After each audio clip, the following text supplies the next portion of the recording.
Also, I should tell you, there's some other traditions that our family had, and superstitions. For one thing, when the tamales are done, my mother would let my dad be the first tester. And so, because he was the head of the household, my dad would sit at one end of the table. Do you remember that, Sylvia? Yes. And then Mom would serve him the one tamale, and all of us kids, there was like 7 of us, we'd be gathered around the table staring at my dad, waiting for him to give us the thumbs up that they were delicious, right? That's right. And once they were done, then we were allowed to eat them.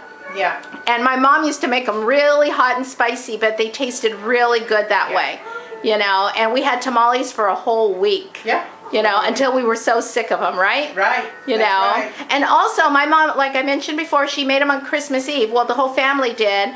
And so I think we were done, what, about midnight? Yeah, we would be done about midnight, 1 in the morning. Yeah. Yeah, so it was a long project, and I don't remember how many pounds my mother used to make. I don't know.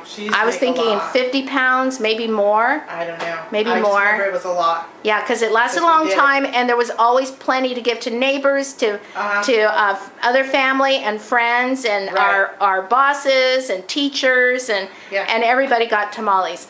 And so superstitions. Do you remember any superstitions, Sylvia? Like when you're making them? Yeah, when you're making them. You can't be pregnant. That's right. No, anyone who's pregnant is not allowed to help. And what's the reason for that? Because they don't cook right. They're called, my mother would call them, they would come out pintos. And pintos means that they cooked, they cooked unevenly. Right. And so the last year that my mother was alive was 1975 at Christmas. Yeah. And it's so great that we made them with her, and my sister even wrote down the recipe, one of my other sisters.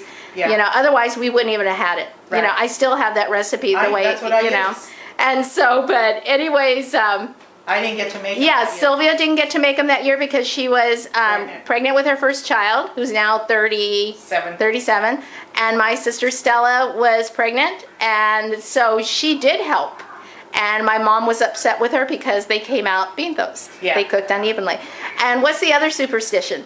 Only one person puts the meat on the corn husk. That's right. Only one person puts the filling, the chili filling, in the middle of the tamale. And that was my mother. Okay? And so tonight it was me. Yeah. You know, and my husband Joey was helping with the masa.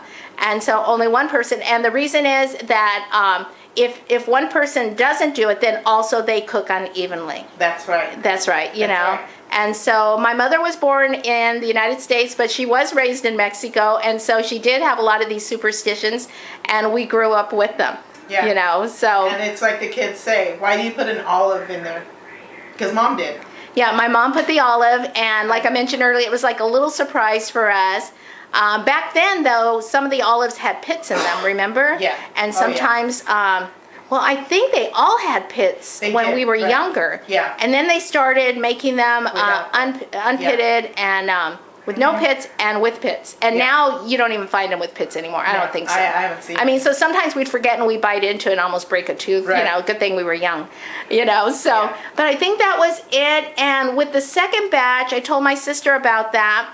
And she said that the masa was probably needing a little bit more lard in it. And it has to be lard. It could not be Crisco. Yeah. And so I didn't know that. Unless you got it not prepared.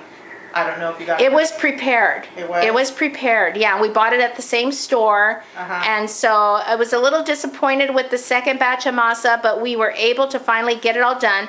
But Sylvia, you don't think it will have an effect on how it cooks, right? No, I don't think so. Because the masa should be, you can see, here's the bowl. It should be really sticking to the sides where you're scraping it off with your spoon. Right. Here you can see it's dry. It's just falling off. And so, but anyways, well, let's just cross our fingers, okay?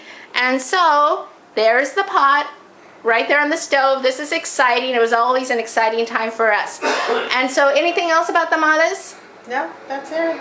And so my sister has a great big Christmas Eve party every year, and everyone looks forward to it. And we'll be playing bingo for prizes and just having a lot of fun.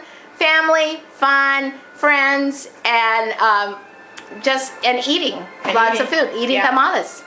And that's what everyone comes for. Also, I should mention, it's traditional. It's a Mexican tradition, and so Christmas without tamales is not Christmas for us. Yeah. Okay, well, thanks, Sylvia. Okay, say goodbye to Bye. YouTube. Bye.